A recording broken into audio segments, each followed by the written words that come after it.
everybody, my name is Skye. This is Chantel, and we are talking about Healing Naturally, the Healing Naturally podcast for women. And we're going to be talking about getting nutrients from food. Now, before I introduce Chantel, I do want to say that I don't believe that we can get everything always from food, but this will be focused on that we should be more focused on food, right? When it comes to getting nutrients. Hey, Chantel. Hi, how are you? I'm good. And anybody watching, the Ultimate Raw Vegan Bundle is on right now. I will put a link below. I have 2 ebooks in it. I have my simple raw recipes. I also have my beauty, all raw food. Like you can do cleansers, you can do face pops, you can do masks. So that's in there. But there's 32 ebooks and courses, all raw vegan. And I'll put the link below. Sorry, I interrupted you again there. No, I love it. And actually, I'm really looking forward to making your recipe tomorrow morning for our party Yay. because it really, it's like what you see on the tin. It's easy, simple, delicious, and it's like, because sometimes I love the complexity of certain recipes, with raw food, but sometimes it can take a long time, and you just made it super easy. I love it. Oh, and this as well. So, hey, Ali, I was so excited. Was thinking of your lemon juice hair lightener. So there's stories behind all this. So, in fact, that lemon hair lightener, when I was younger, people would talk about lemon lightening hair, and I used to do it. When I was healing, I had to get rid of everything. I could not use anything for about 3 years besides coconut oil and food on my skin. But when I was healing, I would put this spray of lemon all through my hair and go out in the sun every day. Because once I was up, I was out in the sun all day. And my sister said, "How are you getting your hair blonde?" Because COVID, none of the mums could get their hair done. I'm like, it's lemon juice. So there is a way to do. Nature has answers, guys. For real. For real. It does. It does. So this topic, I guess, falls into this because the way the world is also, it can be very disconnected in that, oh, you don't have vitamin D, you don't have zinc, you don't have omega-3, you don't have iron. And before you know it, you open your cupboard and you're not focused on food. You're focused on buying a new supplement when all of these are going to come at some level in foods if we have variety and if we spend more time on that than we do on supplements, right? Yeah, so I think a very good way. First of all, supplementing means you are adding on, not replacing, and that's what people sometimes forget. So I also like to call it complementing. The things that we take, they should complement a healthy, balanced diet, not replace anything. You can't have a poor diet. You cannot skip on having the right, food, and then trying to take something that might not even come from food most of the time, unless you get food grade supplements and you really do your due diligence and make sure the company has what it says it has, because unfortunately that's a problem with the supplementation world. You are, you cannot live on those things. You're getting artificial, like, supplements or complements. So let's focus on the food, make sure your diet is up to speed, and then we look at things we need to bring in to help. But food should give you, the nutrients, because I think it's also very important to think about the fact that when you're having an isolated nutrient that has been put in a tablet as a complement, we don't know everything, all the interactions in a food that has that vitamin. So we might be missing important compounds that even activate the vitamins that we have. To the best of our knowledge, yes, you take B12, and we have found out that, it's going to work, it's going to activate in your body. But a food that has, like, for example, algae has some sort of B12 in it. It might not be enough for us to consume algae and get it, for sure, but it has other compounds that work with it. So actually very beneficial for our gut, for our cells. So we have to think broader and, like, spectrum. We have to think about what is in this food that is making it complete, and then we complement, right? Yeah, 100%. And I think when you look at my story, if anybody knows, so I had the 60 surgeries, 8 organs removed. And if you've seen a photo of me, you will have seen, well, let me try bring it up because I think this is important. At that time, I was on excessive amounts of supplements. Like, I mean, tons, as well as infusions. And I was just losing weight, and my blood work 4 years just got worse and worse and worse. And I did find, I will bring the photo up, but I did find a raw food diet. In 1 year, I put on 12 kilos. I was actually so overwhelmed by feeling better on raw foods and being sick by doctors. I didn't want to bar for years from my trauma, from anything medical. I was like, if I can do this sick, like, how wrong is most of society? So I did all that, but then over time, I've lessened the inflammation in my body. I've got my body able to process things again. In fact, when I first healed, my liver was failing, so they couldn't infuse vitamins at all anymore, and I was deficient in all areas. I actually corrected everything on a raw diet naturally, including my liver, including anemia, which could not heal because I had that part of my stomach removed. But over time, I did find I got deficiencies, but I'd also healed my body to a capacity where it could now process things like vitamins. Like, I think we have to remember, when you've been really sick, people tend to shove more, including myself, shove more things inside. Like, the body's overstressed, overworked, and we think by shoving 10 new vitamins in is going to help. It's such a balance, and the respect I have for my body that I can have a few supplements now that do help me now. But it is a bit of a process. Sorry, I'm just bringing up this photo. Yeah, bring it up. I'm seeing some amazing, actually, oh my God, we're gonna have such a good conversation because is it Sprinkle of Whimsy? Sorry if I didn't say it right. She's asking and she's saying such smart things. So yes. Okay. I did want to bring that up. So if you, at that point, my body, it was like this synergy that happened just by being, healing is a dance. Healing is not as straightforward as people think, because we're so detached from listening to what our body needs. But at this point, my body needed less to get to a level of not being so inflamed. So it could even process, like, I was having seizures near metal. My body couldn't tolerate anything at this point here.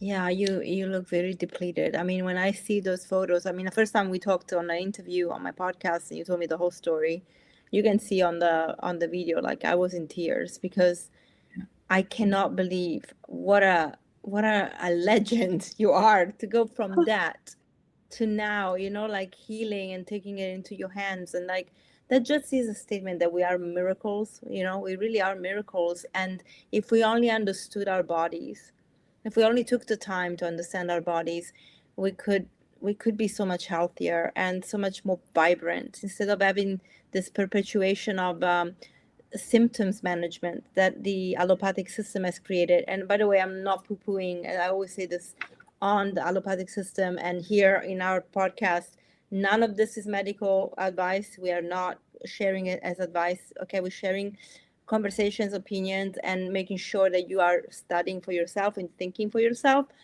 But we are also pointing out some realities. In this case, it would be for us, like, the medical system is great at many things, including having surgeries that save lives, or medication that saved lives. But it doesn't have the answers to everything, because we can't just give our autonomy to a doctor and think they know everything. And most of the time when I go and see doctors, I'm really, unfortunately, very disheartened to see what's going on. 100%. I also, before I bring Sprinkle of Whimsy's other comments up, because I think they're important, is brilliant. What you will find in 40 years time, 50 years time, is the knowledge or information, which is especially even trending right now, will be, oh no, we didn't, this is an example, right? Oh, we didn't really need protein. It was an enzyme that was really important for processing the protein. And then everybody on TikTok and social media is now enzyme. That's just an example of what could happen. But if you look back 50 years, what people were doing is completely different. If you look 50 years before that.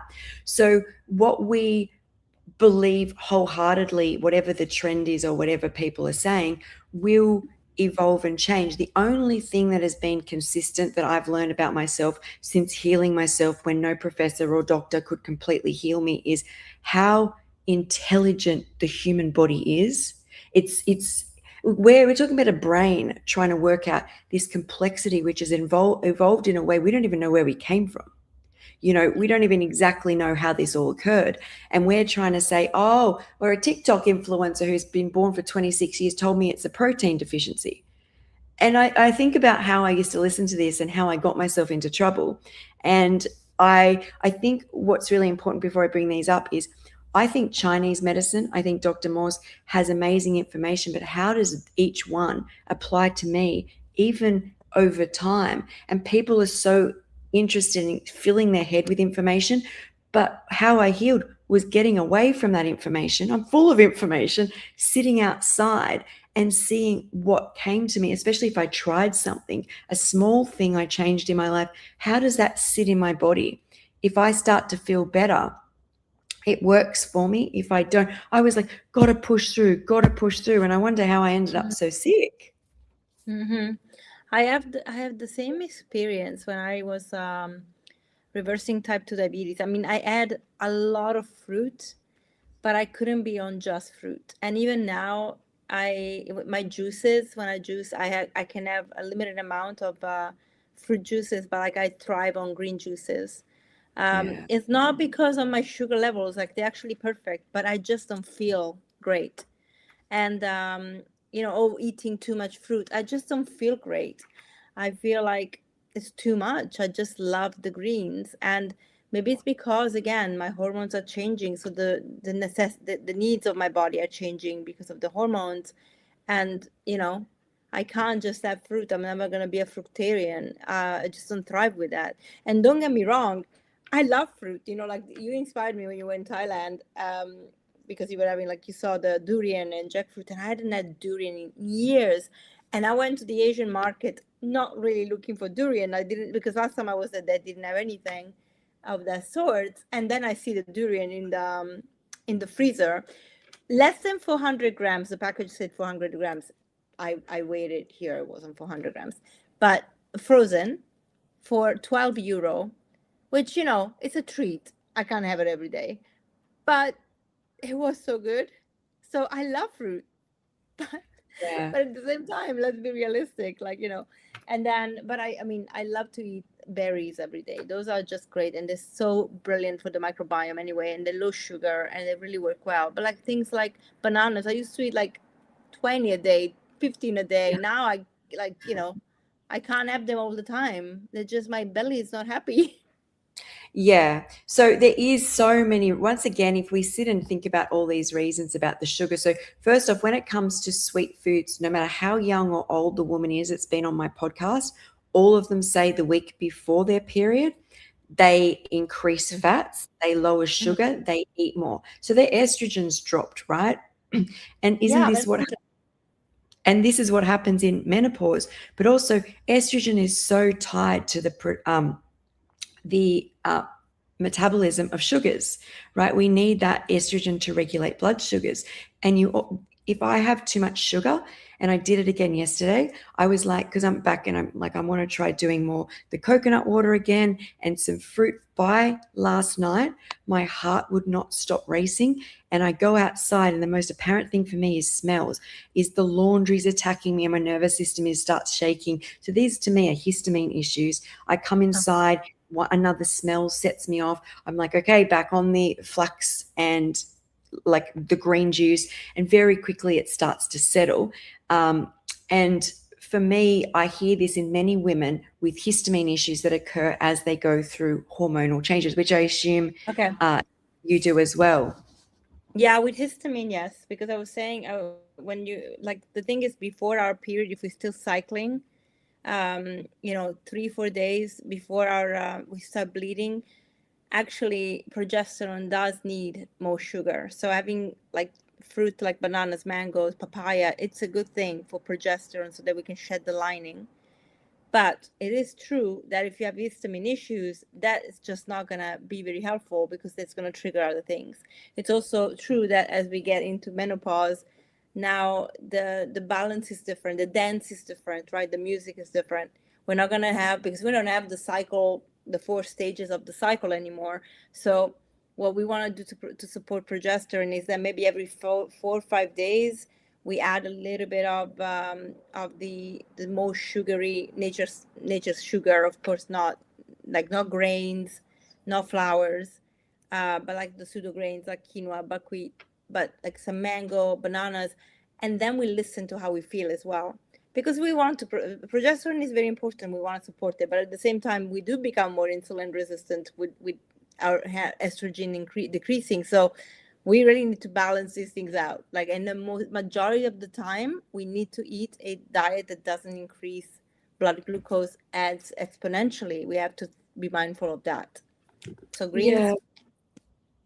I think it was also really interesting that anytime I've done high fruit in my life, I've had an extreme amount of time of more rest and outdoors time. The more time I spend outdoors and away from inflammatory things that I'm around and ungrounded, is my body seems to be much more less inflamed. Also in Thailand, the fruit is very, very fresh.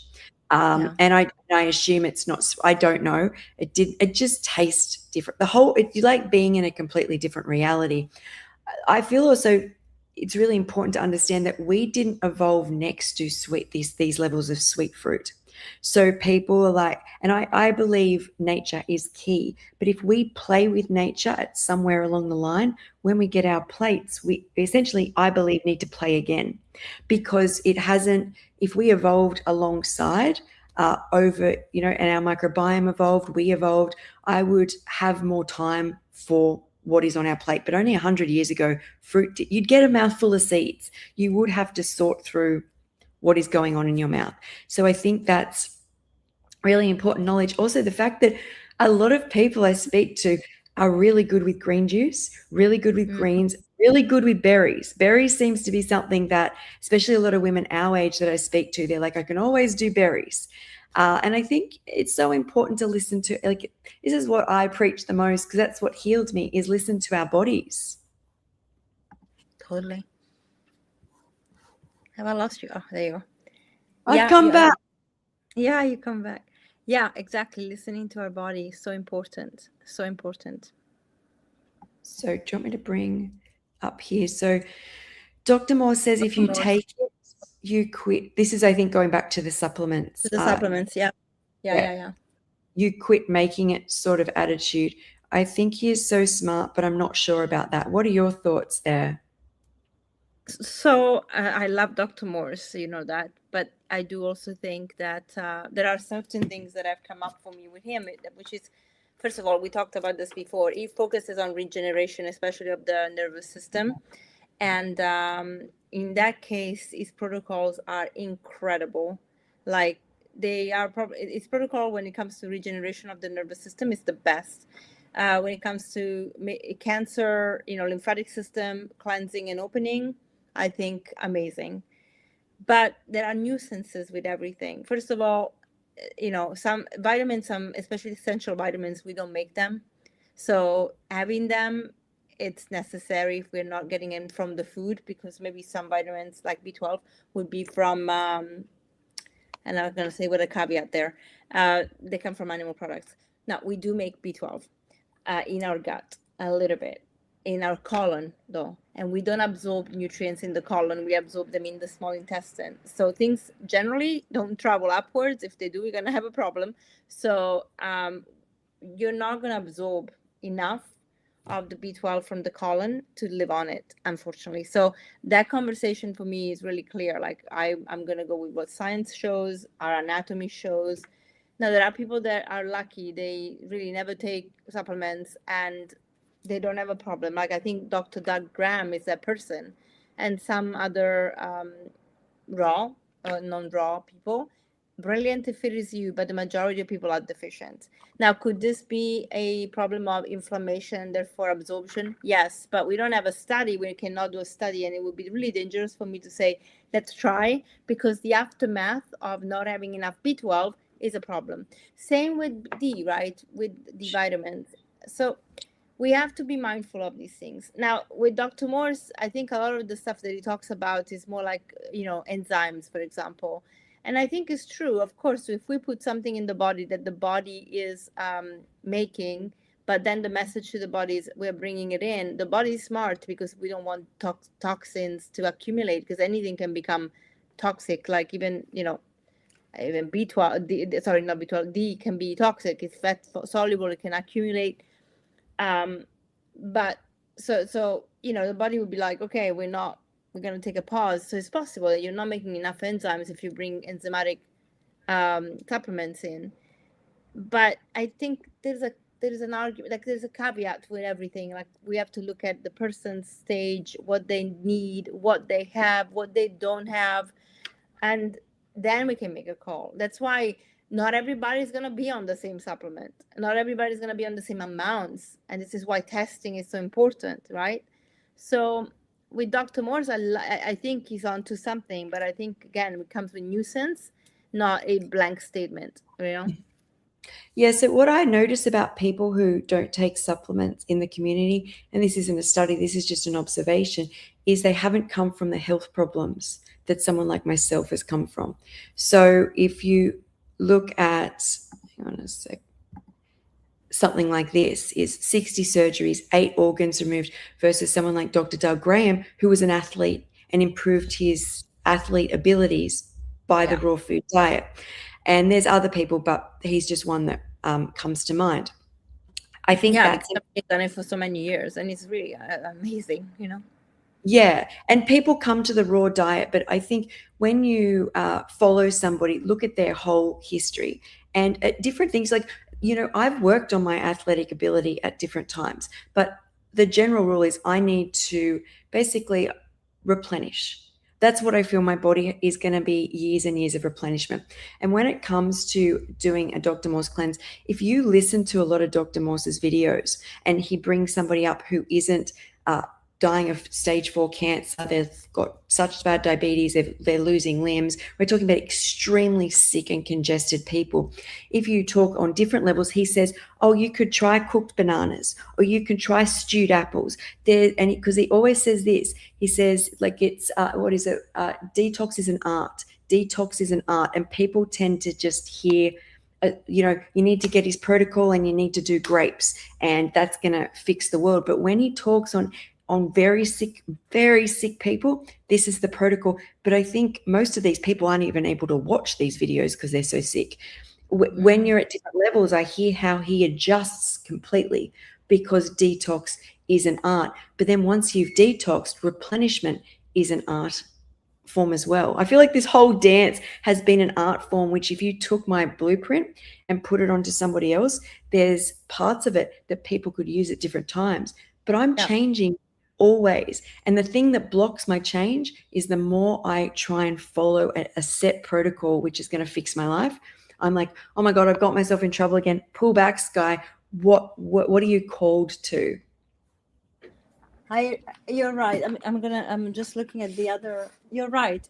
We have to adapt, and actually, that is so important in perimenopause anyway, because every 6 months it's going to be something very different. I completely agree there. I mean, I'm in post-menopause, but the sensitivity, and I was saying to someone the other day, I think it was on a podcast, when you don't have the body isn't growing you anymore. You're not blooming, right? You're not, even if you have a piece of pizza, still blooming, right? You become so sensitive to like keeping yourself in alignment, which I actually feel has helped bring me back to femininity. I feel like it was this, you cannot sit in this masculine, like drive, keep working, I was pretty sick, but all these women who go, hang on a second, my body's now, even though estrogen and progesterone are going, I'm now having to sit in femininity. Yeah, you have to listen because you burn out and your tolerance goes down anyway. So it's not like you have a choice. Forget it. It's like, no. Definitely. Okay, But so yeah, yeah. the last comment about even for sick people, yes, he does. I think because Dr. Morse realizes that sometimes you cannot handle just raw, and if people are not handling just raw, um, you need to nourish them, right? They need to get the food. Moreover, with the protocol of Dr. Morris, you're giving up basically everything. Like you're not having grains, you're not having pulses, you're not having nuts and seeds. You really are just having fruit and vegetables. So for in his protocols, which of course you can buy it, this book is here, you can add in. I mean, there are different meal plans. There is one like the strong one, which is just raw, and then the other one which is more flexible, because to him, which makes sense because I have the same approach. If somebody is not doing well just with raw, I rather have them have a little bit of steamed and cooked food than them, of course, without oil and all the whatever, but then not having it at all and falling off the wagon, because then that makes it worse. And now, unfortunately, people really are so used to the Western mentality of taking a pill for every ill that even when you put them on the herbs and the cleanse, sometimes they don't finish the whole protocol time. And they're like, "Oh, I'll go back at it later." I'm like, this is not something you take and it's going to stop the symptoms. You are going through a healing, which means you might have a healing crisis coming on and off. You're going to make your healing crisis become worse. So Yeah. have the steamed veggies, please. But don't just go and have, oh well, today I'm out, so I'm gonna have that glass of wine. I mean, it's the worst thing you can do. It's like now you've opened the channel of your lymphatic system and your kidneys, and then you bring in something that is so toxic. What do you think is gonna happen?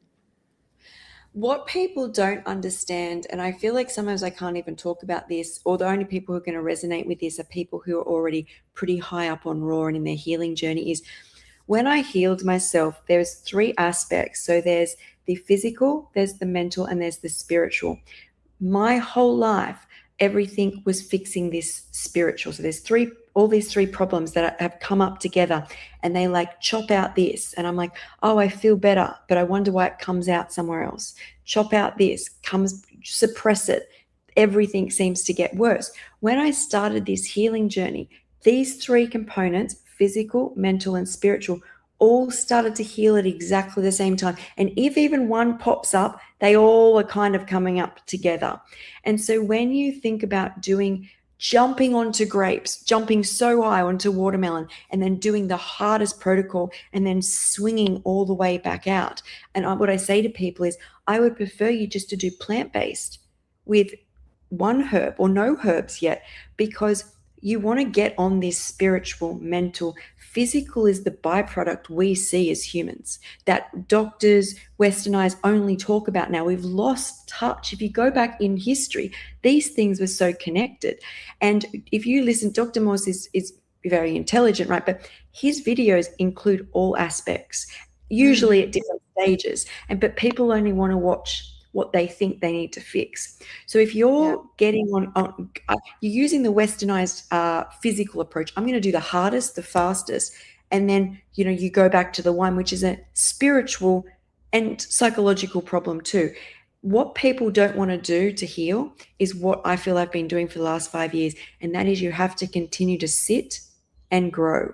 There's no quick boom, it's fixed. You have to, sometimes I rock back a bit, but it's like, what have you got to learn this time?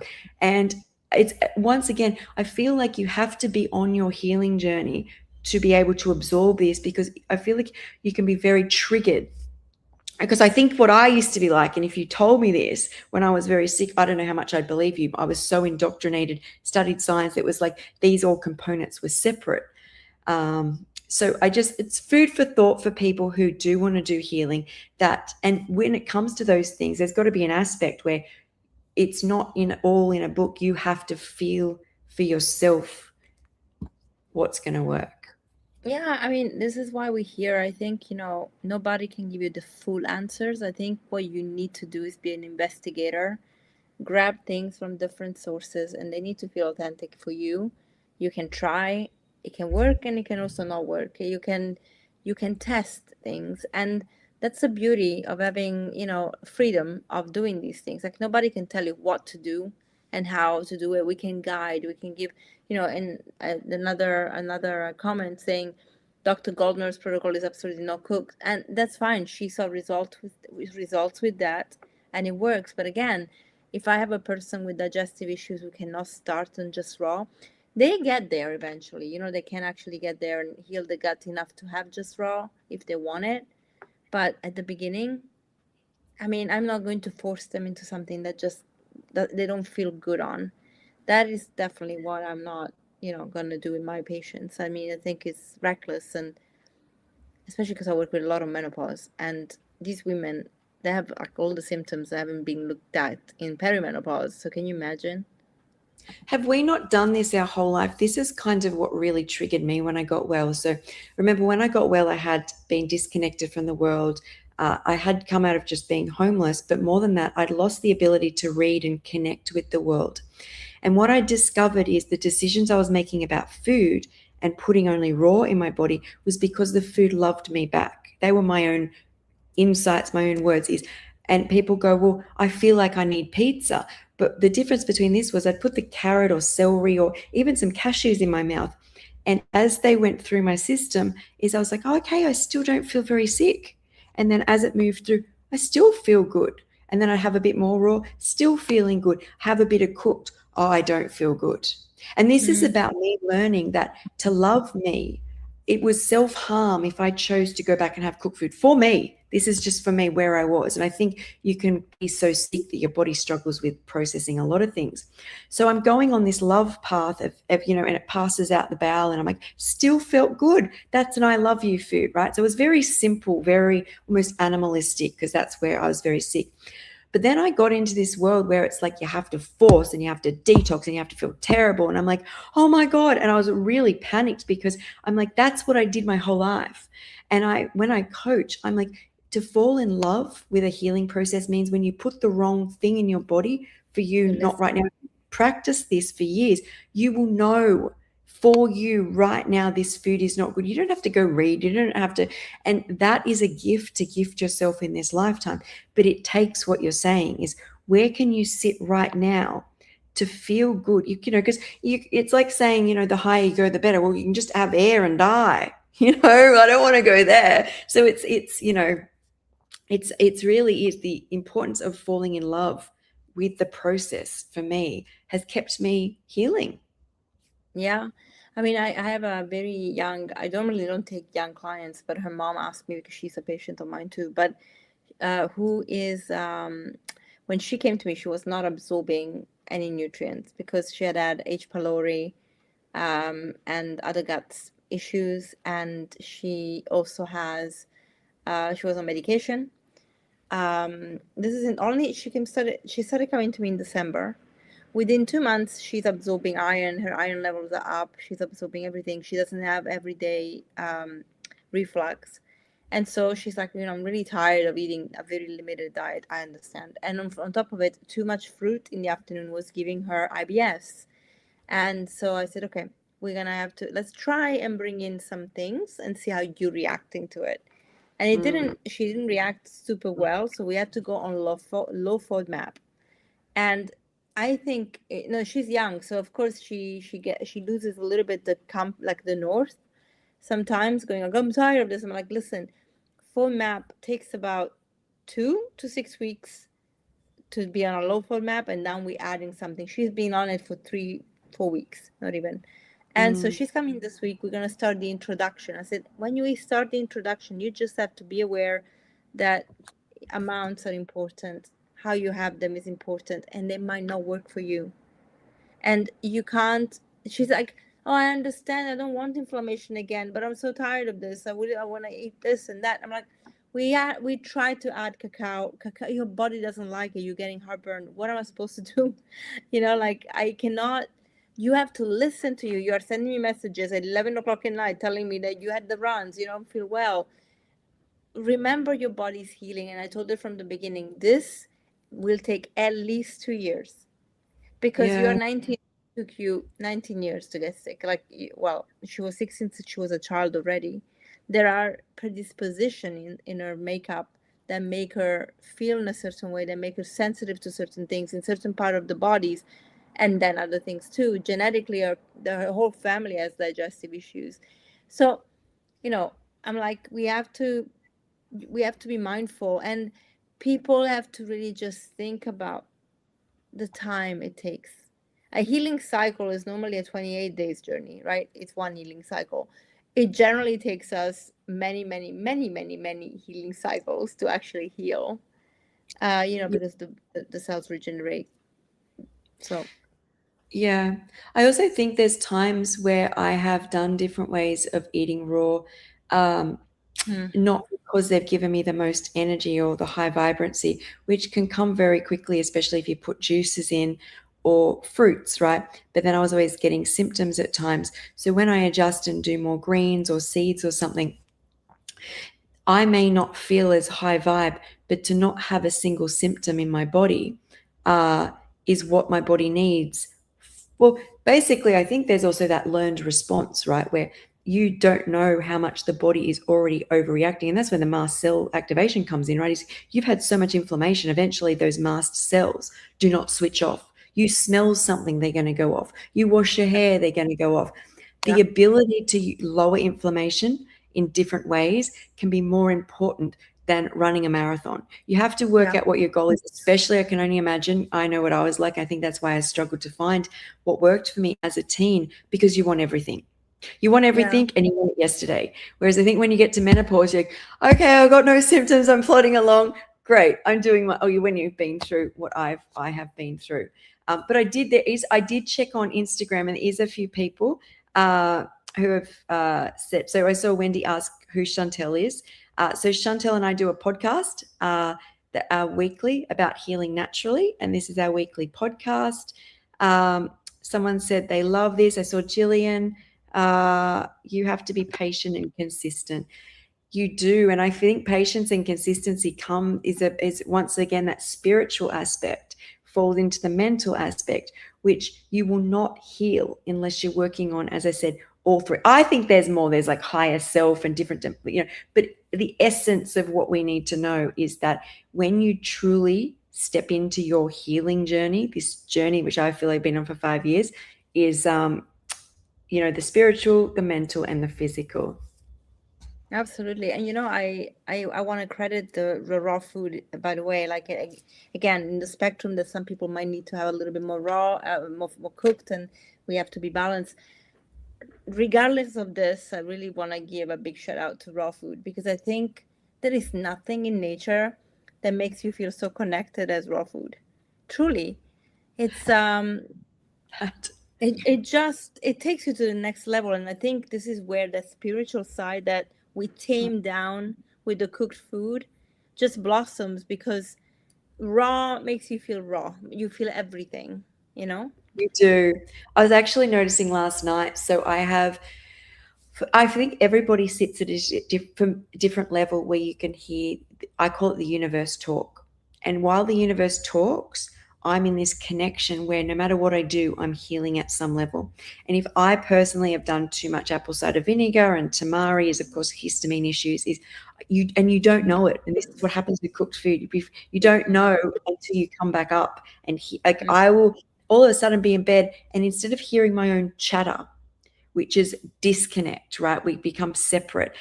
I'm like, I can hear the wind, and I can hear the waves. And to me, hydration is probably very symbolic of when you can tap into these different levels, because I will be like, I can feel that I've got to this level of hydration throughout my body where my cells are now interacting with the universe.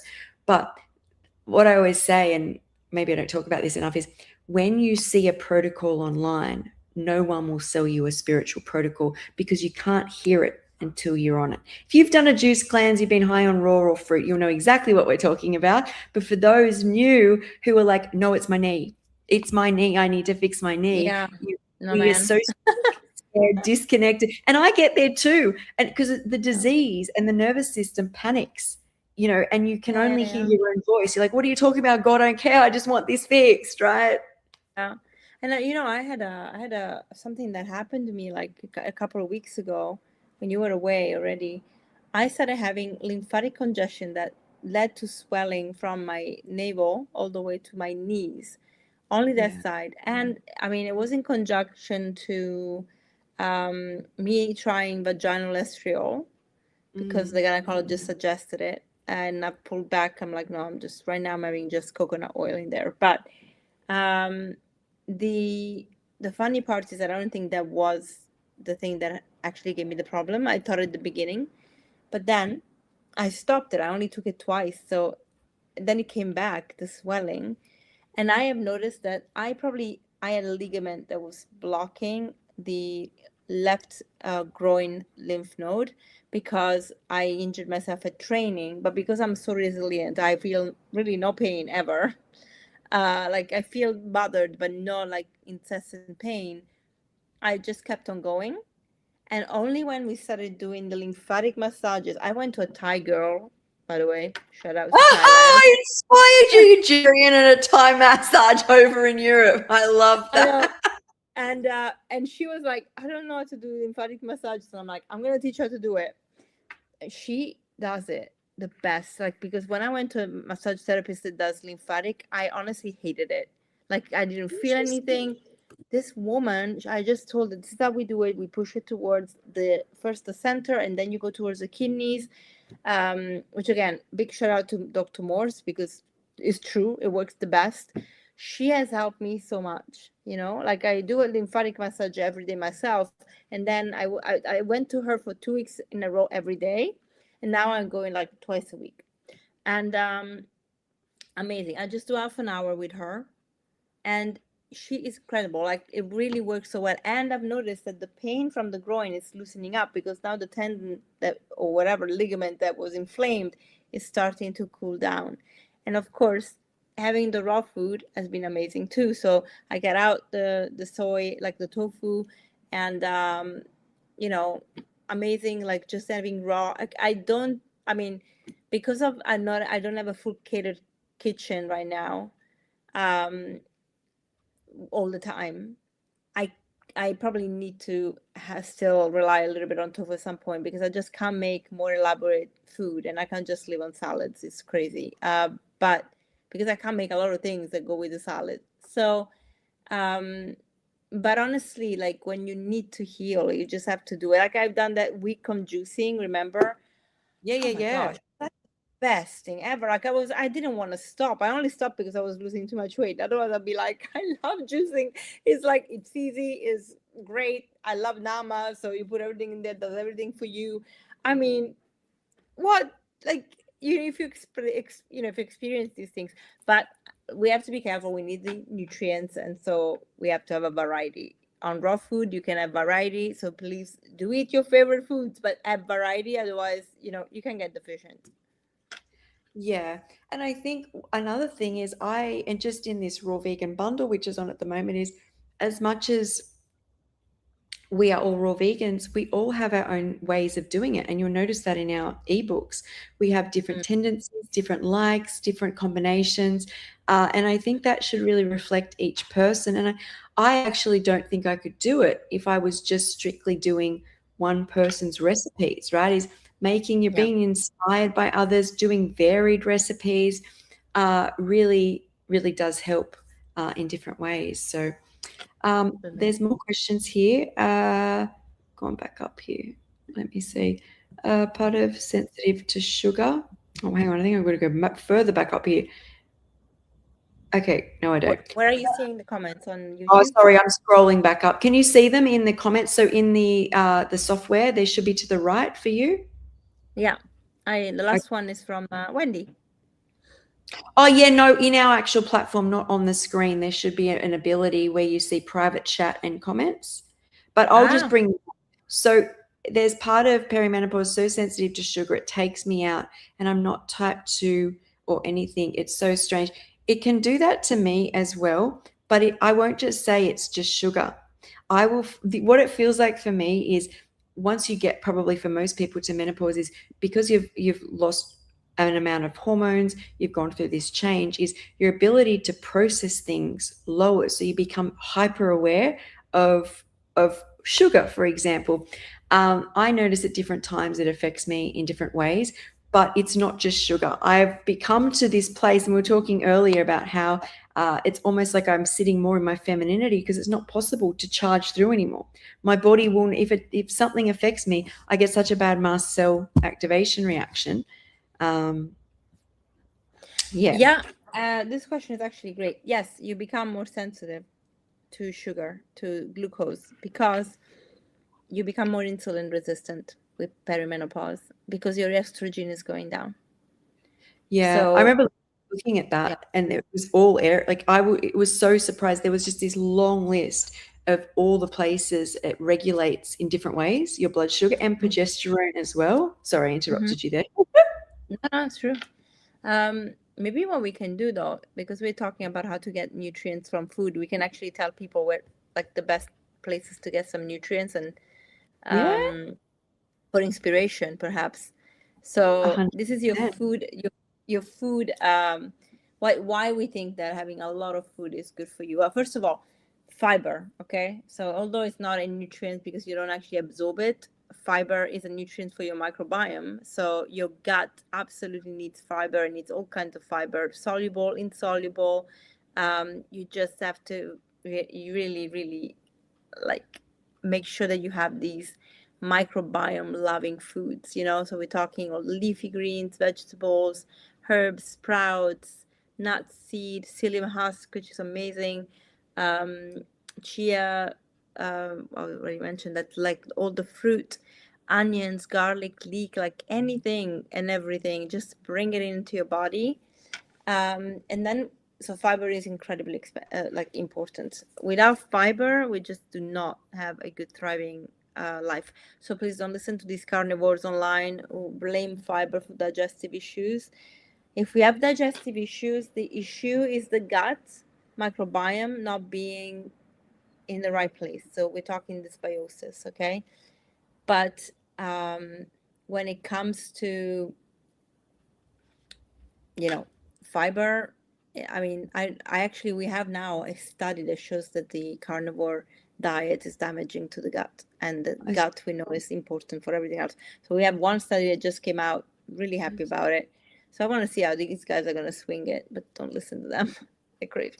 Well, it was exactly what was said with that study, right? Is people at the start will see a benefit, but long term they get quite sick because you're eliminating other things which were causing you problems. Yeah, and also, yes, you're eliminating gut, like the fiber is an elimination, is an elimination diet. So when you have inflammation in your gut and your microbiome is in dysbiosis, yeah, you are going to be reactive. So of course, taking out the fiber is going to make you feel better, but the consequences long term, we're talking colorectal cancer, we're talking serious stuff, like dementia, possibly at some point, cardiovascular disease for sure.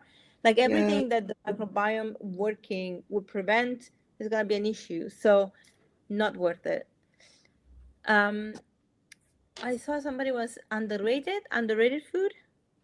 Yeah, so somebody said, what are some underrated foods? Where I would like to talk on a topic here that I struggle with. I'm doing a little bit better now. I sit on the fence. Is fermented foods, because there's a histamine response. And I saw Dr. Brooke Goldner say, when your gut is extremely inflamed and sick, probiotic capsules for that period will help once you've healed your gut. And omega-3s can play a role into the role. She's spoken about that too, is that then you get the fermented foods. But it's 5 years in. I'm better now, much better. But yeah, what are your thoughts on the ferments? Well, of course, those are prebiotic foods and they're great. But if you cannot tolerate them, then I think, okay, let's think about it this way. You are putting new bacteria in an environment that maybe it's not hospitable for them yet.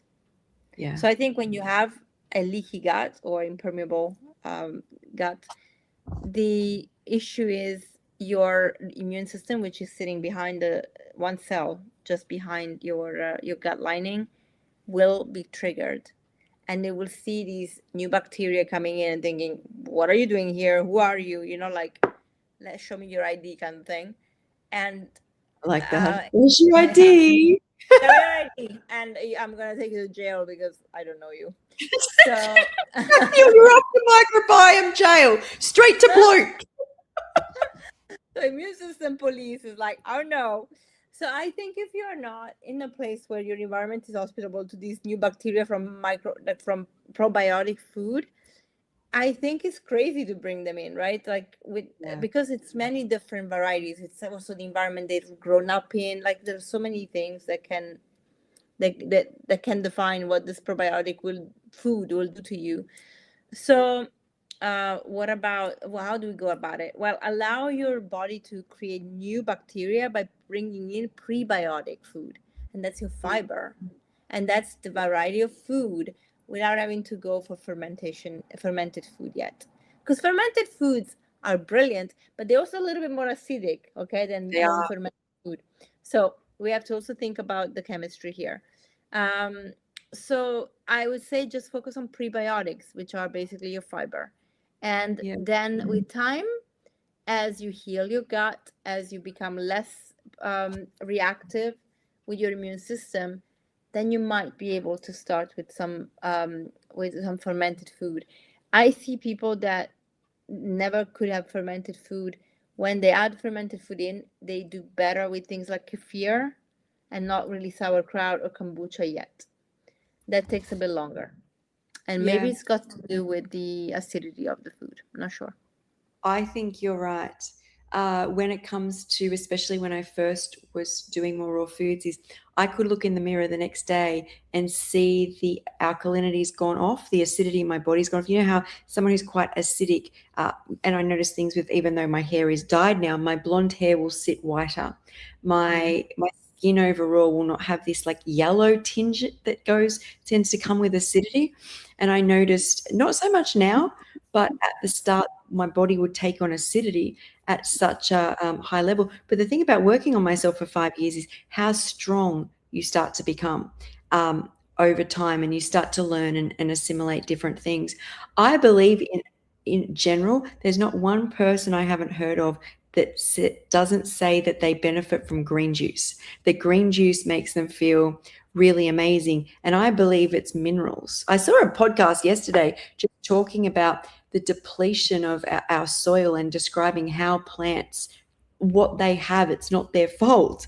It's the soil, right? Basically, they can only have in them what's in the soil. So even if you're over there in Portugal and England and London and you're having tomatoes and we're both having the same tomato soup, technically we're not having the same tomato soup, because your tomatoes and my tomatoes are only absorbing what is in the soil, have a tendency to absorb certain nutrients to create certain vitamins and nutrients. But that is something to keep in mind, where someone's like, if you're not getting everything from kale or whatever, it's, that's a you problem thing. But there's different aspects to all this. So keeping it varied is so important. And guys, this is what the bundle is about.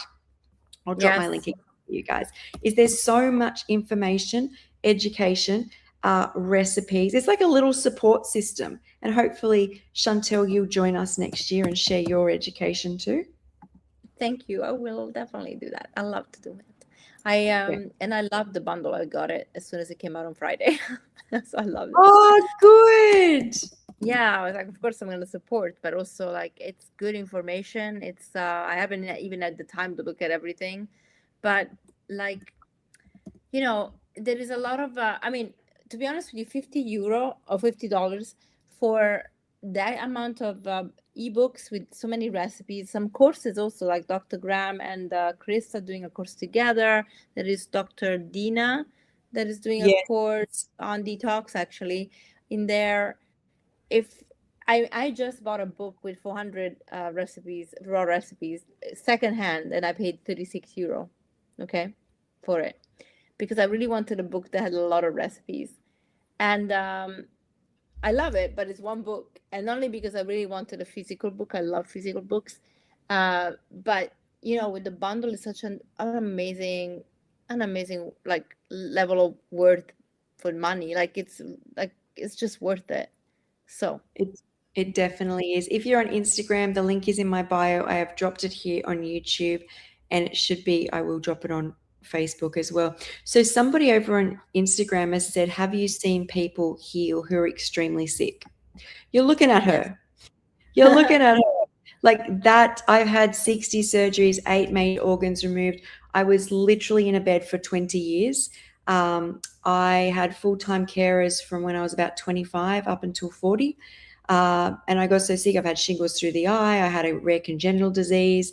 I had full hysterectomy. I had H. pylori. I had a duodenal ulcer. The list of diseases is so long. There's actually a video presentation on my YouTube channel that is a presentation format so that you guys can hear exactly how this all evolved. But I almost think it gets to a point where it's what haven't I been diagnosed with? And these is all inflammation pockets in my body, like acid pockets that they're just naming with westernized medicine names. Once, because a lot of people come to this and like, does it fix this disease? Does it fix that disease? It's going to go in and lower things that you took for granted. That knee injury you had from basketball when you were a kid, those reoccurring headaches, there's so many things that change on a raw food diet. And I had been on other diets. Like I'd been on paleo, I'd been on elimination diets, I'd been on anti-candida diets, I had been vegan, I'd been whole food vegan. And the only thing for me which made an exceptional amount of difference, and I was an exceptionally sick person, was raw foods. Amazing. Should we continue with some of the nutrients? So that people Oh can yes, see what sorry. them? I've No, gone it's off good. with. I mean, we're gonna in and out. It's brilliant. It's okay. We talked about fiber. So have your fruit and veggies, please. Do not skimp on them. Have your grains that you can soak, like the buckwheat, which are pseudo grains. It's actually seed. Quinoa. Have those things that you can have raw. Even oats. You can have oats that are raw, and you can, like have whatever you can tolerate. Have the abundance and the variety. Okay, more variety means more microbiome differentiation, more good bacteria differentiation. Then key minerals we need to think about, and this is where you're going to recognize a lot of them we do take supplements for. And I think again it's really important too, if we don't hit the standards. But let's look at where we can get them in food. So magnesium, super important for muscle relaxation, going to the bathroom, sleeping better, relaxing. We get those in leafy greens, like spinach, Swiss chard, kale. Pumpkin seeds are very, very rich in them, as well as sunflower, hemp seeds, sesame seeds, almonds as nuts. It's got the most. Cacao, bananas, and avocados. I mean, amazing, right? You can get them. Calcium, you don't need dairy. So whenever anybody says that, you get in kale, bok choy, collard, mustard greens, turnip greens, which are amazing. Sesame seeds again, tahini, of course, which is a sesame seed paste.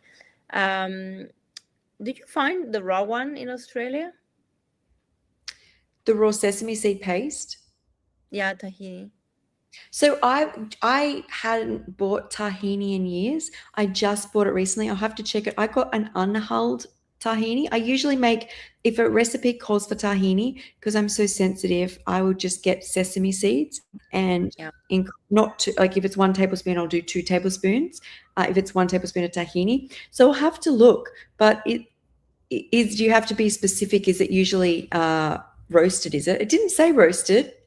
Yeah, sometimes it does, and I haven't figured out which brands here. They never say it. They just say tahini, and then they don't really say the specification. But I've noticed there was a brand, of all places, guys, in Lidl. So cheapest tahini I've ever come across, and that one was definitely raw. So I was like, wow, go Lidl. God knows where these sesame seeds come from, but it's good. Yeah. So nice. In the US, they're very specific. They actually say raw, which is interesting. I actually think so I'm actually lucky. If you're in Australia, Woolworths actually sell raw nut butters. Like our general supermarkets have what's called Woolies. We haven't eaten Woolies. Yes. I haven't been to Woolies in years. Yes. Yes. So they actually have a section called macro, and in that is basically everything that you need as a raw vegan: nut, seed, oat. They have, and all their nut butters are raw. But I actually am blessed because I can actually get. So the guy I'm friends with who works, he does biodynamic and spray-free produce. He also grows nuts, so he will just wash the nuts and make nut butters. But he stopped because he doesn't do raw, so he does roast it in bulk. So, but I usually buy it off him and make my own. But I do notice, I think a lot in Australia is we have a lot of boutique, like small businesses who do a lot of just the nuts blended in the shops. And I always look for ones that don't have the oil residue on top. Yeah. Like then enough heat's been applied that they separate. But on Right. just a side here, I felt that when we don't put enough credit into what else the body needs to absorb these things. So when you talk about all these isolated nutrients in nuts and seeds and fruit, all the other nutrients and electrolytes and vitamins that come in here, especially electrolytes and water, I believe help the body naturally assimilate these nutrients. I feel that was my problem most of my life is it was too taxing on my body for a magnesium or for a calcium or whatever that the doctor said I needed, where all the food you're talking about have an abundance of other vitamins and minerals which support your system to absorb and assimilate, especially once they cross. You want electrolyte balance because otherwise your body, to balance calcium, if you have calcium tablets, it's going to start pulling magnesium and other things and salts from the body to balance things out. So that's why this is variety, and also getting it in the whole food, what we're talking about today, is so important. Absolutely. Can I just ping somebody? Maria Fernandez was saying she lost a Yes, lot of weight on raw, and now she put on weight. You know what, Maria? I would say, first of all, you have to eat enough. That's really, really important, especially if you're doing a lower fat approach. And you should listen definitely to Lisa because she actually shares this a lot on her channel, to how to make sure that you don't fail on a raw diet by not eating enough, because a lot of people actually get off the raw diet because they don't eat enough. There is also a difference between losing weight that maybe your body wanted to lose, and if you're healthy and you're staying healthy and you're eating enough calories, you'll be fine. Versus, of course, becoming really, really skinny because you're not eating enough. So finding that balance, maybe you need to add a little bit more omega-3 fatty acids, so more seeds, which with omega-3, it's a good balance, not so much omega-6 like nuts, for example. So you lower inflammation, but you're getting a little bit of the still getting your fats, but not too much fats. So a good balance of everything, like olives can help, and avocado. And if you are looking at 2,500 calories or so, which is a good place to be on a raw food diet, then you can you have enough space to have a 25% fats that is not going to take you, that is a good amount, but it's not excessive. So that's probably something to look at. But definitely Lisa has a lot of tips when it comes to this. She's like a pro. So I put on 12 kilos in 1 year on a raw diet, and I couldn't do that on any other diet. And I wasn't eating nuts or seeds either. When I first healed, my body was craving banana, date, avocado. Those were things it really wanted. Those are brilliant. And fruit is very important. Fruit is very important because vegetables are great, but they don't have a lot of calories. If you want to put on weight, fruit. It was easy, but it wasn't like weight in uncomfortable areas. Like, where your body's holding inflammation and it's sludgy and the lymph system isn't moving because there's those problem areas, thighs, tummy, under your arms. It was all over. I just grew. Like I literally grew in proportion. The doctor's like, how did you cure your anemia? How did you put on weight? And I'm like, I literally did not focus on these things. I just lived and just ate what I wanted.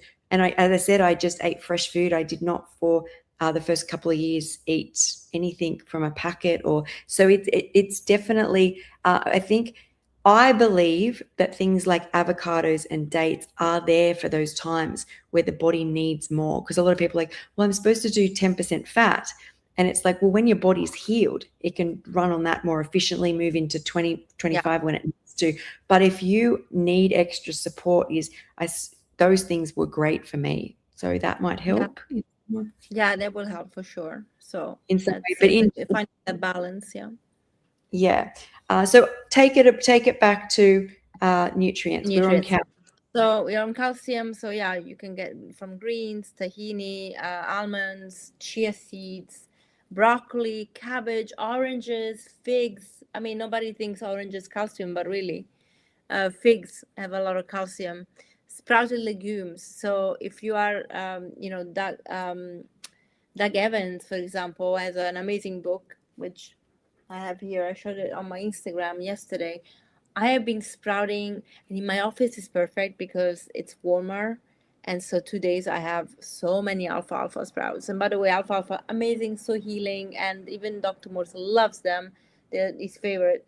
So you can sprout any of this. I've been sprouting chickpeas, and they are amazing too. Um, so you can sprout, and you get a lot of calcium from those.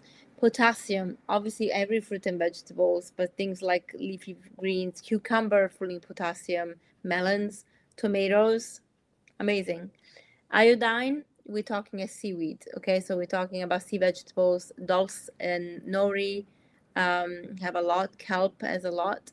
If you want to take a supplement, you can do, normally a kelp one is the best because it's from food, but just be mindful that you don't actually have other foods that have iodine in it, because too much is also not very good for the thyroid. Okay, so you need the right balance not to go overboard. So if you're taking a supplement, then be careful what you eat. If you're eating it, like if you're taking sea vegetables every day, then you don't need to supplement it, most likely. You can also do iodinized salt if you eat salt, for example. But just don't overdo it. Selenium, same discussion as with iodine, do not overdo it. But anyway, you can find it in Brazil nuts, seeds, and mushrooms. uh, okay, with selenium, I came across people say one Brazil nut is enough for the whole day. There's a study. If I find it, I'll send it to you so that we can put it on. No, not if when I find it, because I know it's there. That was saying that normally, yes, in good quality Brazil nuts, one would be enough. But they've run some studies on some Brazil nuts where they found that the amount of selenium was not actually up to what it should be for one, and people needed to have six. So I don't say go out there and have six, because you don't know how much of selenium you have in that one, in the quality of nuts that you have access to. But just be aware, if you're testing and you're low, maybe you want to increase to two of them, right? So no, and that's why testing comes really helpful sometimes, like know where we are. Then But that's iron. where Mm, misinformation happens too, because when I had thyroid problems and I hadn't prioritized these, is I got straight onto 5 a day, 5 a day, because that's what I mhm. felt I needed, right? People are like, you can't have five, you can only have two. So I've lowered it to two. But at the start, I realized that I had a sluggish digestive system because my thyroid wasn't active, right? So I also Mm. was where I was absorbing. Okay, so I feel like the gift you can give yourself is how much I feel like my body gets called to do certain things at different times. Then you get a whole of no, and you've got to really trust at different times that your body can do things, because most of the internet will say two. Yes, or one even. I've seen one many Okay, times. see, Yep, misinformation. definitely. Sorry, keep going. Iron, super important. And so you can get in leafy greens, sunflower, microgreens, Brussels sprouts, sprouted lentils, flax seeds. Like actually, 100 grams of lentils has more iron than a 100-gram steak of beef. Okay, so pumpkin seeds, watermelon, raisins, prunes, apricots. Now, the trick and the gift of nature is to have the absorption go higher. Make sure that it's bioavailable to you. Have vitamin C with your iron rich food. So, let's say you make a salad with leafy greens and some flower microgreens on top, some Brussels sprouts, and then you can add in some bell peppers. You can squeeze in some lemon juice or oranges pieces and orange juice. So mix things together, because of course leafy greens also have vitamin C, but you want to amp it up a little bit. Then zinc, super important for your immune system, for your skin, for hormones. And so pumpkin seeds, again, sesame seeds, hemp seeds, You'll find zinc to be more prominent in seeds and nuts, mostly seeds, and legumes. Now, nuts, again, we want to be just mindful not to have too many because they have more omega-6 fatty acids than omega-3, and they can cause inflammation. But there is like, for example, the exception would be walnuts. Perfect. A lot of omega-3. And so we actually can go to healthy fats and protein, omega-3, linolenic acid. I cannot talk anymore. It's so late for me. I'm sorry. LA, flax seeds, chia seeds, hemp seeds, walnuts, leafy greens, blackberries. Even blackberries have ALA. How cool is that? Now, normally we would be able to convert ALA into EPA and DHA, but we have found from science that not everybody can convert. So test your levels of EPA and DHA, which are the essential fatty acids that are very good for the brain, and or take a supplement, which can come from algae. Okay. And then plant protein and amino acids, hemp seeds, pumpkin seeds, so nuts and seeds. Seeds have more protein than nuts in terms of balance. Sprouts have so much protein, you will not go deficient.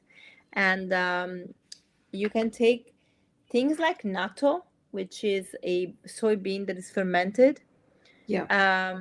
Tastes gross, but it's amazing for many things, and one of them is protein, of course. Then for vitamin C, I mentioned you can take them. So we're looking at phytonutrients and antioxidant. Antioxidants, vitamin C would be an antioxidant, so it helps fight free radicals as well. So you find that I mentioned earlier the peppers. I mentioned the strawberry, the citrus, but you find it in strawberries, in kiwi, mango, papaya, berries. I mean, and again, leafy greens. Polyphenols are these high antioxidant compounds that are found in berries, in herbs and spices, so very good to use them. Cacao, colorful vegetables basically will have them. Polyphenols are elements of colors, and they all have these amazing gifts that give the body to lower inflammation and so on. Anthocyanins, like dark berries, which are so good even for like your sight in your eyes, and again they stop molecular degeneration, so macular degeneration, so your eyes will be better if you're eating things like blueberries every day, for example. Carotenoids or beta carotene, carrots, and every fruit and vegetable is very like bright orange, like sweet potatoes, which by the way you can have raw. You can even juice sweet potato. I make a juice that I love. It's sweet potato, carrot, and peppers. Amazing. Flavonoids, like they're found in berries, herbs, spices, citrus. Sulfur compounds. Sulfur is so important for balance, for cleansing the body, especially for detox. So you can find them in onions, in garlic, leek, shallots, and chives. So you see a trend here. It's a whole family. It's actually funny because a lot of in the, like, for example, in the Eastern cultures like Ayurveda, they don't love to use onions and garlic, and sulfur is so important. So you see what I mean? Like, we have to really we can't just be dogmatic about any approach. We have to really think broad spectrum. And then you have compounds that are found in broccoli, kale, cabbage, like in the cruciferous vegetables, that are so important for our body. Now, if you have thyroid issues, the goitrogens that are found in cruciferous vegetables mean that you might not be able to have some of these vegetables raw, or at least not fully raw. Maybe they need to be heated a little bit, but I think the dehydrator can do that. Is that overactive thyroid though, isn't that? Isn't that for overactive thyroid, not underactive? No, it's for underactive. Interesting. Yeah. So, but I think with the heating of 40 degrees in the dehydrator, you're fine. It deactivates them. Then for skin, and hormones and hydration, we want to look at phytoestrogens, which are like lignans that are found in seeds, for example. So seeds are brilliant. Silica, very important, even for the skin and immune system. Cucumber, but it's found in the skin, not inside. So if you peel the cucumber, you will not get silica. Leafy greens will have a bell peppers, horsetail. That horsetail is a herb, you can make tea. Boron, found in apples and pears, grapefruit. Quercetin is also found in apples and onions, so very good for immune system and digestion, great for the gut microbiome. Um, and then we have trace minerals like that are found in Irish moss, and I know you love your Irish moss. Me too. And it is so important to have them. We're talking about 85 kind of trace minerals that you don't find in many other foods. So Irish moss is amazing. Dulse also has them and other sea vegetables, so try to add them in as well as leafy greens and sprouts. Hydrating food like cucumber, tomatoes, citrus, melons, those are very, very important for the skin. So, and you can see the concept of hydration to be also detoxifying, which is why Dr. Morse's also product protocols have a lot of hydrating foods, which is why we're looking at a lot of fruit and watermelon cleanses like or grapes, you know. And then you have like really powered foods are where you have most antioxidants, and you are really talking about seeds like flax seeds, chia seeds, hemp seeds, pumpkin, sesame, or in tahini, psyllium husk, really important. Leafy greens, cruciferous vegetables, almonds, which are found in onions and garlic. In berries, you have the antioxidants that we mentioned before, polyphenols. Beetroot has so many as well, and so good for you, so grounding. Ginger, Ceylon cinnamon, fennel, especially fennel seeds, sea moss and dulse we already mentioned before as well. But you'll find those are basically power foods. That's superfoods. Sea buckwort, buckthorn, very, very good as well. Aloe vera, people take it for granted, but if you have digestive issues, I'm talking about diarrhea because that can make it worse, but if you have heartburn, aloe vera is brilliant, honestly, or constipation. Aloe vera is great. You can also get fresh aloe vera and put it in water with cucumber and drink it. So you don't get the gel into you, but you get the compounds from it. So that helps. So, quick takeaways really have a variety of I was fruit and about to vegetables. say, go make yourself a big salad, guys. Yeah. And then prioritize omega-3 fatty acids. And I think you can Yeah. attest to that, the protocol with Dr. Goldner. Yeah, look, if someone was to ask me what do you prioritize, I think about what does my body default back to. It really, these are some of the things is celery, just underlying, and I think being so sick, it's not just minerals. I have electrolyte issues, and having parts of my gut removed is going to do that. Brazil nuts, making sure you have a couple a day. Prioritize omega-3 seeds in your diet. So if you're making a cashew dressing, grind up some chia and sprinkle it through the salad. If you're doing, like, I like what Lisa says about walnuts and hemp seeds. She calls them neutral seeds, because I call, like, this is how my brain works is, Skye, when you're making a recipe, can you use chia and flax? If you're not called to that, hemp or walnut. Like, I go down the list. More for me, not so much almond, but like cashew. I don't do cashew or any seed which doesn't move more towards having higher omega-3s. I class as a treat seed, because I could not have cashew dressing or almond dressing every single day, but I can have these things scattered with higher omega-3 seeds or neutral seeds. Greens, and I do think fruit is important. And where I sit on that can change at different times. And if I can't get sweet fruit in, I don't say I can't have fruit. I just prioritize cucumber, zucchini, bell pepper, tomato, avocado. There's something magical about fruit. So, and herbs, I do love herbs.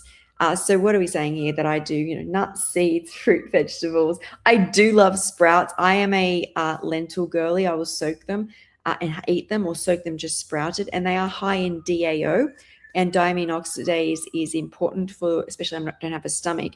It is a enzyme that breaks down histamines in the gut.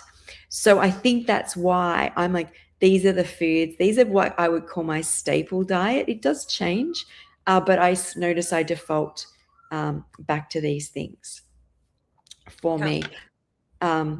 Did you want me to I bring? want to pick up. Yeah, I would like to talk about. I see about the comment about the cruciferous vegetables that has been debunked.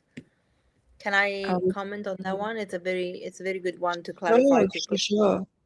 So, okay. So the reality is there is no evidence that a normal functioning thyroid can, or even normal and high consumption of cruciferous vegetables will interfere with the thyroid. But there's a nuisance here, which is why we say sometimes you can decrease the impact, is people that don't have enough iodine in their body, so iodine deficiency. And we talked about it when we mentioned the iodine-rich food, okay? So in that case, actually, the goitrogens become a problem. But it's also the fact that when we have high amounts of these raw cruciferous vegetables, depending on the person, what can happen is we can release high levels of enzymes like myrosinase, which will then activate or create groitin, and that is the compound that interferes with the thyroid hormone. So it does depend on the person and their health, and we have to just be mindful of it. So that's what I was saying. To decrease it, if you have it raw and you put it in the dehydrator, that is a good hack, and you're still having it raw. If your thyroid is working well and you have enough iodine, most likely that's not a problem.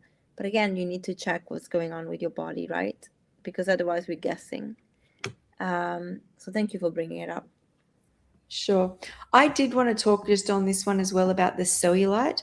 So to me, cellulite is just a complete indication for me that my lymph system is clogged. Basically, what it means in my body is my cells have too much fat and I'm trying to push too much sugar in, and the sugar's now just being stored and dumped as cellulite. If I go into keto, cellulite goes. If I do 10% fat and all carbs, it will go. If I start moving away from 10% carbs on keto or 10% fat on high carb diet, is cellulite for me forms. I cannot escape it. That's the reality for me. Amazing. What are your thoughts? Yeah, I mean, when I went raw, and I'm not even fully raw, I'm high raw, I don't have cellulite. Yeah, interesting. And I really think it's got to do with the lymphatic system, 100%.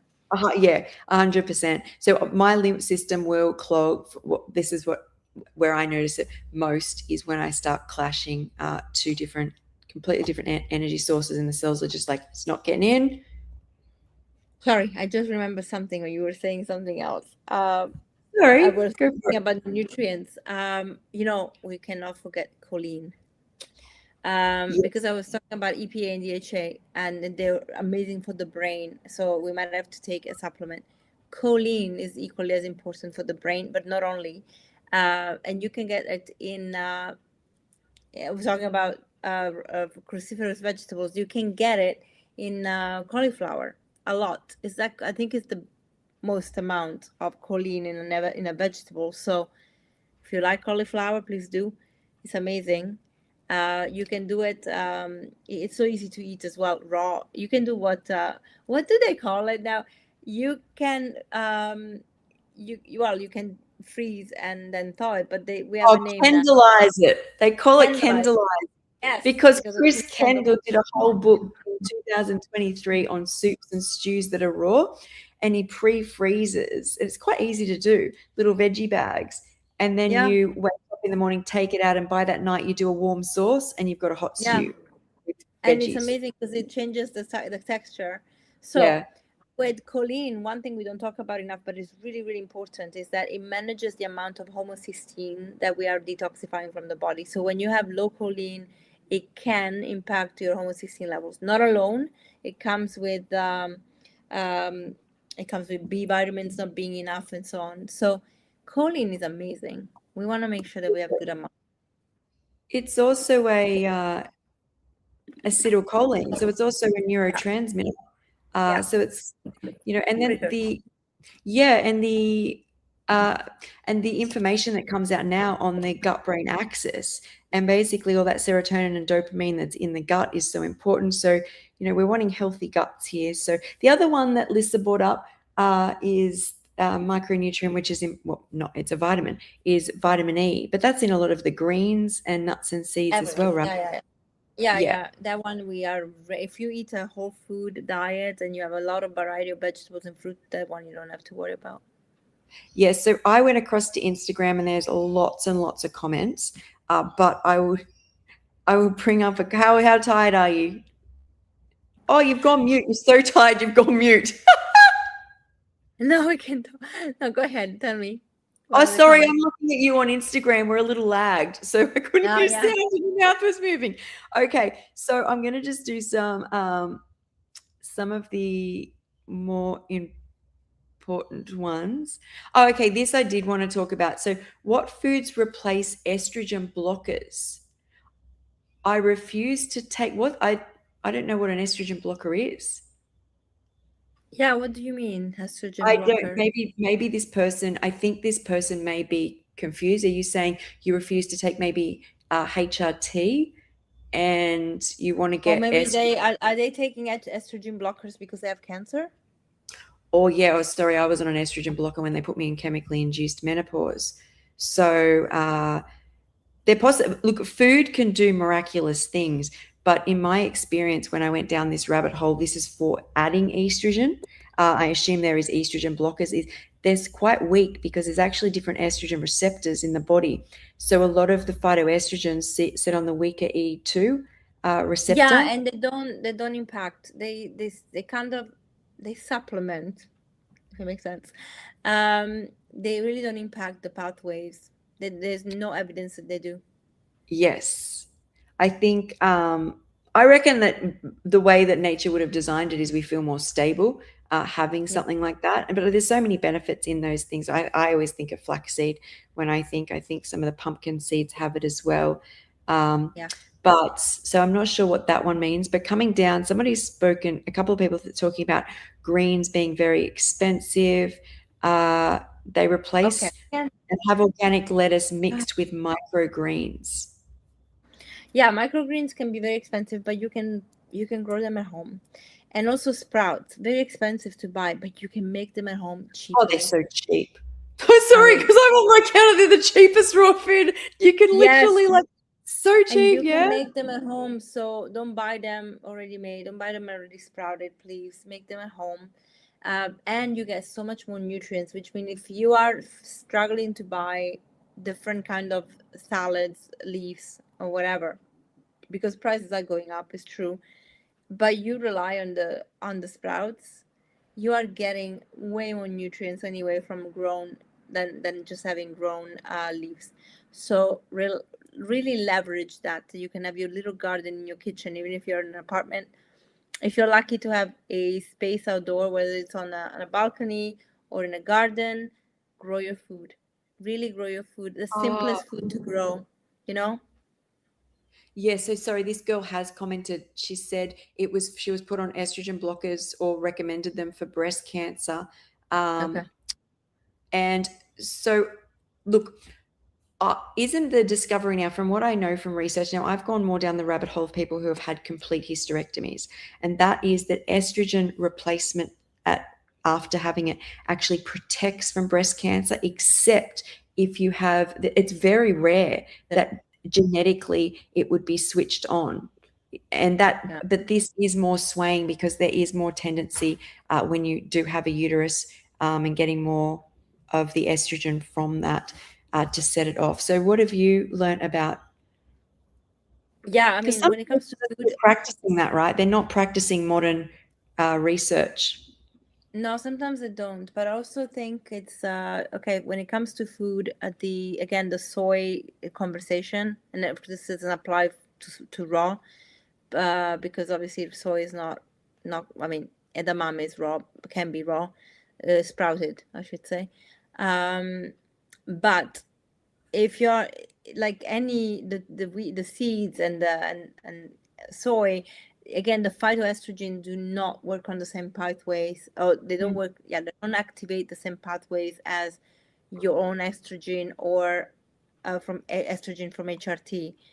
So you don't worry about it. You're not going to compromise your status by having these foods at all. Yes. Okay. There was something else. This. So loose skin can be toned on a raw diet after losing weight. So what I noticed about skin health on myself is, yes, a lot of the nuts and seeds for me helped in an anti-aging way. But when it comes to general dryness, elasticity, and overall health of my skin, my hydration in my body completely determines my youthfulness. So I can get more structure and definition. I guess there's amino acids in nuts and seeds, and I Mm-hmm. think there was like you've got more vitamin E and oils and stuff. But I notice if I get dry, and that can happen from overjuicing too. So it is Mm-hmm. about finding a balance. Mm-hmm. That Mm-hmm. my skin will look like it can go to look like a 25-year-old if I can keep hydrated enough. Yeah, it's true. But about the loose skin, there is definitely a level of collagen that can be activated with high vitamin C, for example, and peptides from the food. But be honest, you're not gonna go and have your 20, like if you lost a serious amount of weight and there is some loose skin, you might not always just tone it up. I wish that was just as easy. You might have a little bit of, extra, depending how big you were before. I mean, take my case. When I got sick with type 2 diabetes, I was 75 kilos.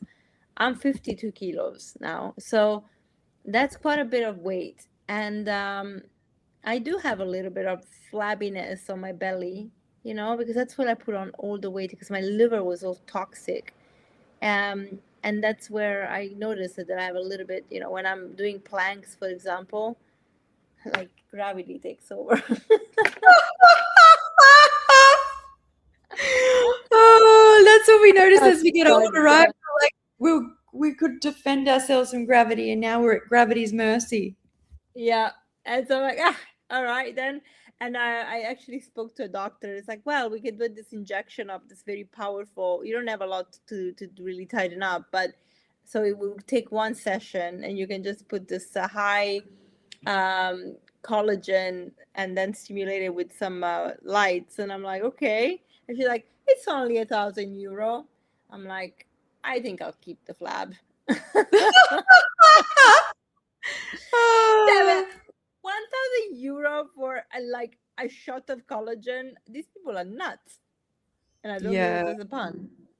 So yeah. yeah, I don't know about that. So I'm like, okay, well, if I get to the point that I really feel like I cannot look at my planks, I might come back. So I saw recently Cara Brotman was trying to work more on her anti-aging and skin health and skin repair and rejuvenation, and she's doing, I think it's either a 2 month or a 1 month, where she's having even higher amounts of CMOS, silica, and vitamin C every single Mhm. day to get the results. So for me, if I wanted to work on loose skin, I would be doing, well, I already do the CMOS. I would making sure I get hydration, and I find nuts and seeds are just so reparative on. I literally see it: skin, hair, nails. Um, that's just, and that's simply from my experience. Someone asked if we should soak the nuts and seeds. Honestly, yes, soak them and dehydrate them if you want them crunchy, but activating them is a good idea for digestion, and I also think it makes them less inflammatory, because they nuts can be inflammatory. Like for me, they are. If I don't soak them, I actually get pain in my legs. Believe it. Interesting.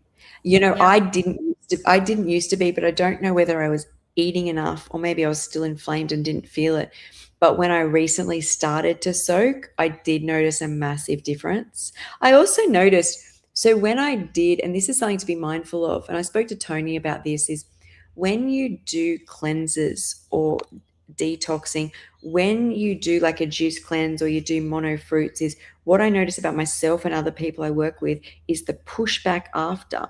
is so massive. You want to be careful. You're better off. This is what I say is, if you want to be a raw vegan, you're going to be a raw vegan for the next 30, 40 years. Work harder at being a raw vegan than you do at detoxing, because you can't detox for 40 years. You'd be dead basically in a year, right? So But we always detoxing anyway. By the way, of course, sorry. you know, I'm not a yes. So what you notice, and I've noticed, so I've done 80 days on juice, and I spent 2 years basically living off nuts and greens, obsessed thoughts not being able to regulate.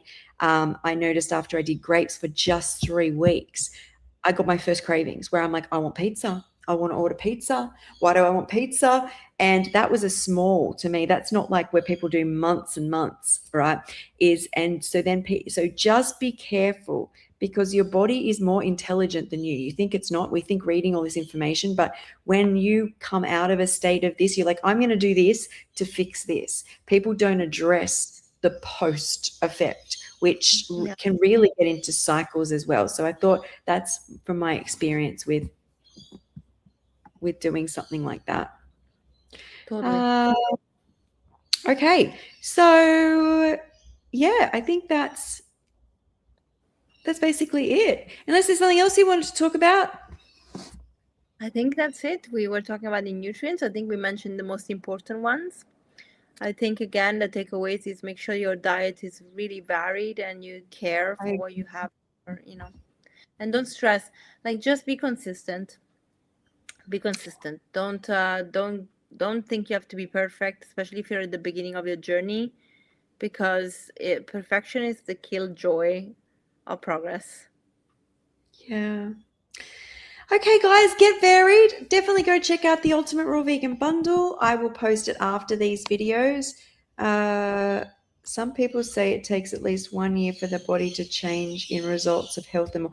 Every year you look after yourself, you will notice more and more. Yeah. And you learn so much about yourself and your body. And plus, what we're saying here is if you have variety and the Ultimate Raw Vegan Bundle, it becomes fun. Life is meant to be fun. This is not meant to be punishment. You're meant to find joy, happiness in your health, but joy and happiness in what you create, the foods you enjoy, and your new life. So, and honestly, the bundle, again, I'm not in it, so I don't have a stake in this, but like the bundle is amazing. It's fun because you have recipes in there that you're like mind-blowing. So please get it. Support our girl. Yes, thank you. And thanks for joining us. We'll be back at the same time next week for Women Healing Naturally podcast. And love you guys. We have a party if you are in Europe. Oh, we do. Well, for me tonight. I'll be partying tonight. Yeah. So yes, the Europe party. We'll be back talking about more food and bundling. Bye, guys. Yes. Bye.